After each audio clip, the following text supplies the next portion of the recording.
በስመ አብ ወወልድ ወመንፈስ ቅዱስ አሃዱ አምላክ አሜን። ስንክሳር ዘወርሃ ግንቦት ዕለት 4 ግንቦት። በዛ ዕለት እዚኣ ቅዱስ አባ ዮሐንስ ናይ እስክንድርያ ሊቀ ጳጳሳት አዕረፈ።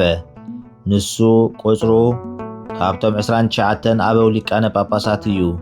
እዚ ቅዱስ እዚ ካብ ሃገረ እስክንድርያ እዩ። ብንእሱ ከሎ ኣብ ገዳም አስቄጥስ መንኮሰ። ቅድሚኡ ዝነበረ አባ አትናቴዎስ ሊቀ ጳጳሳት ምስ ዓረፈ ኤጲስቆጶሳትን ፈላጣትን ኩሎም ህዝብን ሓረይዎ። ከይፈተወ ብዘይፍቓዱ ብግዲ ንኽሸምዎ ወሰድዎ። መጓሲኡ ከይሓድግ እሞ ካልእ ነቲ መጓሴ ዝበታትን ወይ ዘሳቕን ከይሽየም ሕራ ይበለና ኢሎም ብዙሕ ልመና ለመንዎ። ንኤጲስቆጶሳትን መምሃራትን መስተውዓልትን ክልምንዎ ምስ ረኣዮም ብልቡ እዚ ስራሕ እዚ ካብ እግዚኣብሔር ድኾን ይኸውን፣ ብፍቓድ ጎይታይ ኢየሱስ ክርስቶስ ምስጋና ንዑ ይኹን እንተ ኾይኑስ ደሓን ሕራይ ምስ በሎም ሸምዎ። ኣብ መንበረ ማርቆስ ወንጌላዊ ምስ ተቐመጠ ብዛዕባ መጓሲኡ ሓሳባት ተወሰኾ። ብዛዕባ ትምህርቲ ብዛዕባ ምንባብ ቅዱሳን መጽሓፍቲ ይግደስ ነበረ። ኣብታ ቅንዕቲ ሃይማኖት ከዓ ኣጽንዖም። ፈላጣት ካህናት ንዝነበሩ ኤጲስቆጶሳት ሾሞም።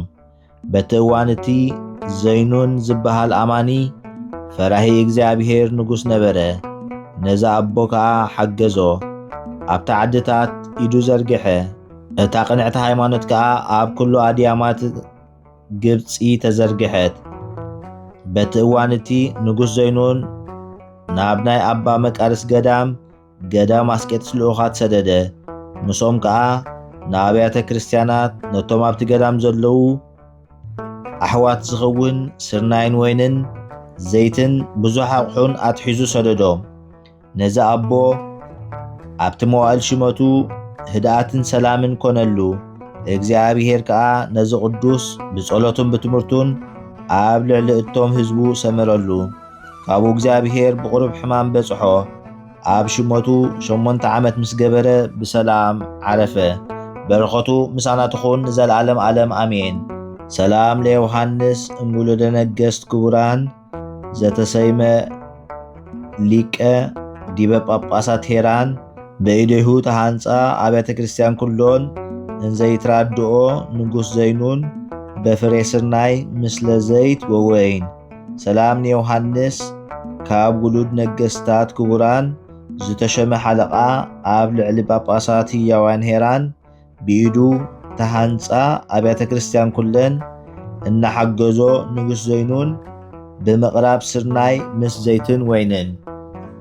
በዛ ዕለት እዚኣ ሶሲማን ኣባ ኖዳን ባሮት ብሩኽ ፊቅጦር ሰማዕትነት ተቐበሉ። በረኸቶም ምሳና ትኹን ንዘለዓለም ዓለም ኣሜን። ሰላም ለሩፀትክሙ ለስቃየ ስም ውስተ አውዳ በመዓዛ ፊቅጦር ጽጌረዳ ጸውኡን ሊተ አመሳአ እሴት ወፍዳ ለስብሃቲክሙ እትካፈል ክበዳ ክቡራነ ግዕዝ ሶሲማ ወኖዳ።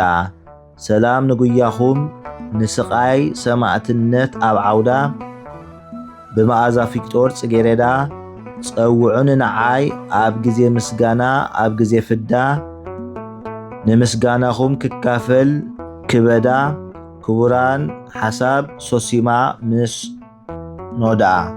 ዘቕረብክዎ ማሕሌት ኣዘኻ ኺራ ኣይላፍ ካብቶም ኣዘውቲሮም ዘገልግሉኻ ኩሉ ጊዜ ብዘይ ምዕራፍ እንዳኸንብብ ተቐበል ናይ ድኽነተይ መጽሓፍ ዝገበርካ ጎይታ ናይታ መበለት መባእ ውኩፍ ካብ ዘእተውዎ ሃብታማት ናይ ሃብቶም ተረፍ። ቅዱሳን ነቢያት ሐዋርያቱን ሰባኽያን ሰማዕታት ምስ ጻድቃን ደናግል ከዓ መነኮሳቱን ሄራን ባርኾት ባርኹ ማሕበር ዛ ቅድስቲ ቤተ ክርስቲያን ካብ ዝዓበየ ሽማግለ ክሳብ ዝነኣሰ ህፃን። ንዝፀሓፎ ብመጽሓፍ ንዘጽሓፎም ብምድራስ ንዘንበቦ ንዝተርጎሞ ብልሳን ሓዲስ ንቓሉን ዝሰምዐ ብእዝኒ መንፈስ ብጸሎት ኣድዩ ማርያም ዓራቂት ካብ ኩሉ ምባኣስ ኣሕቢሩ ይምሓረና ኢየሱስ ክርስቶስ። ሰላም ንዓኹም ጻድቃን ምስ ሰማይት ዘዕረፍኩም በዝሎም ዕለት ንዓለም ዘሰነፍኩም ኢኹም ንስኻትኩም ብኹሉ ትዕግስት ኣብ ቅድሚ ፈጣሪ ለምኑ ብኹሉ ሰዓት ብዘይካ ንስሓ ንዓና ከይወስደና ሞት።